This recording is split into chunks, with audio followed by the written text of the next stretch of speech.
Oh, hello there. I see you found me in my tomato field. I bet you're curious about tomatoes, aren't you? I don't blame you. Today we're going to take a deeper look at a common vegetable known to many as the tomato.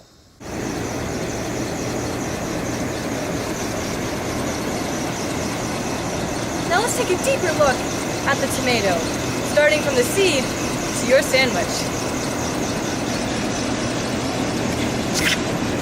Most farmers propagate their plants from transplants. We grow ours here in the greenhouse. This allows us to monitor a controlled environment.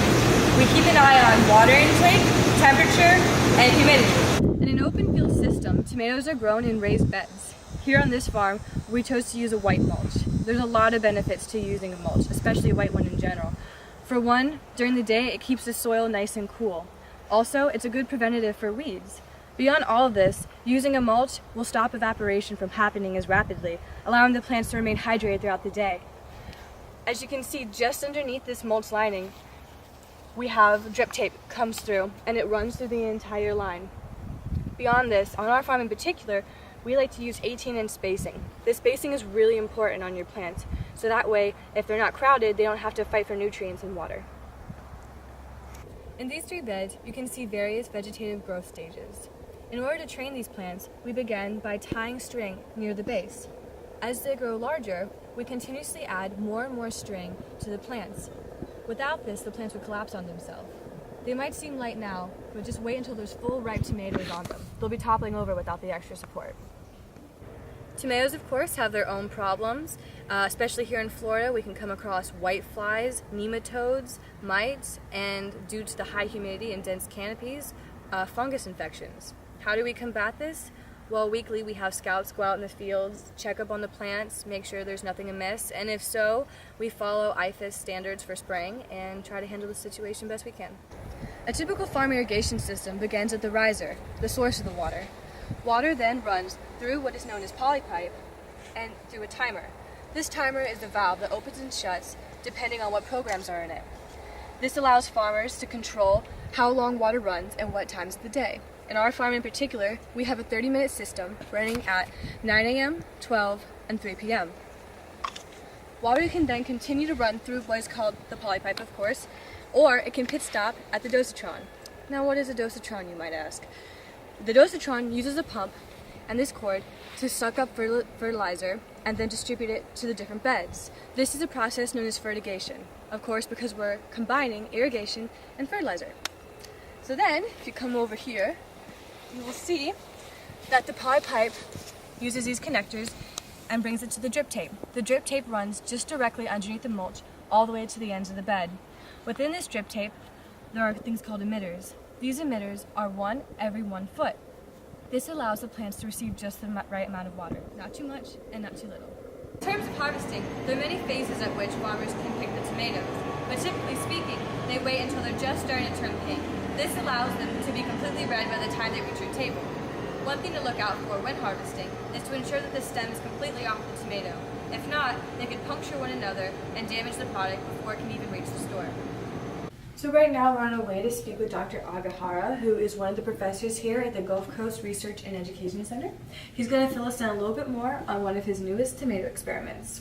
Hi, my name is Shinsuke Agahara. I'm a plant physiologist at this Gulf Coast Research and Education Center. At this research center, we have about 15 scientists studying about vegetable and fruit crops. Our mission is to improve productivity and quality of vegetable and fruit. In my program, we focus on plant physiology, how plants respond to the environment, and also production practices we use in the field. One of the projects we do is on tomato. In this project, I collaborate with a plant breeder, Dr. Hatton. He develops new varieties and we study the management practices. And the new variety he developed is the compact growth habit variety. Compared with traditional varieties, which have to be staked and tied and requires a lot of labor, this variety can grow by itself without being staked. So it doesn't require labor for tying and staking, and we are hoping that this variety can be harvested by machine. But because it's a new variety, we don't have any information about optimal production practices.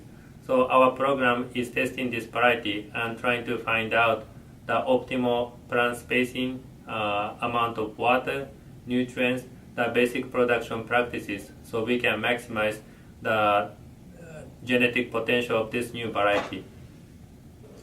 Solanum lycopersicum, more commonly known as the tomato, is a member of the nightshade family and has close ties with eggplant and potato. Now, its exact origins aren't exactly known, but we do know that in 500 BC, the Aztecs cultivated it and assimilated it into their diets. Europe first encountered the tomato when Christopher Columbus came over, but it wasn't until Hernan Cortez brought the seeds back to Spain that we saw a real change.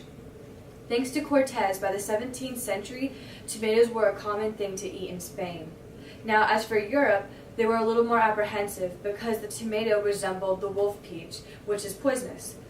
But with Italy and Spain working together for selective breeding, by the 18th century, Europe finally decided to come around, and so did the North American colonies.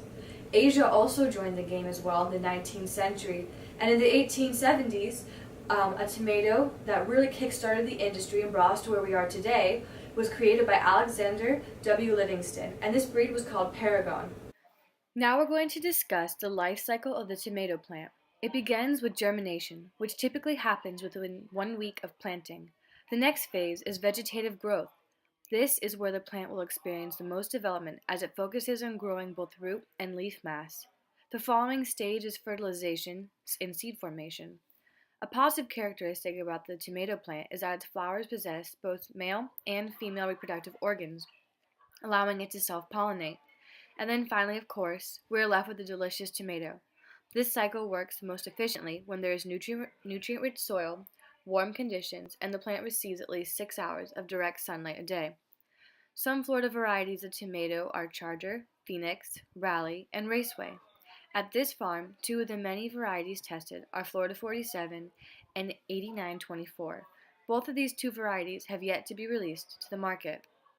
I hope you enjoy going through the fascinating and interesting world of tomatoes just as much as I did.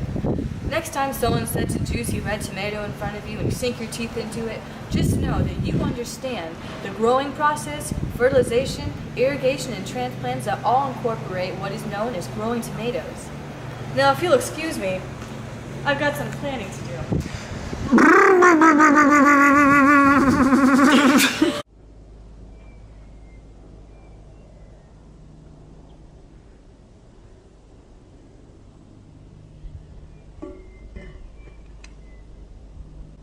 If I was just like all serious, is that it? Dang it! Okay, I'm gonna stop here. Life's not always easy for the tomato plants. They have troubles just like you and I. Some of these troubles consist of nematodes, leaf rollers,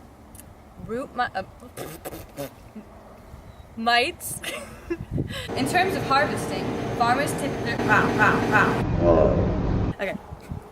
An open field production using white. Sorry, Steven. Okay. Hi, my name is Shinsuke Agehara. I'm sorry, let me do it again. Okay. Canopy is fungal infections. I said that wrong. Fungal infections? Anyways, we'll do a cut for that one.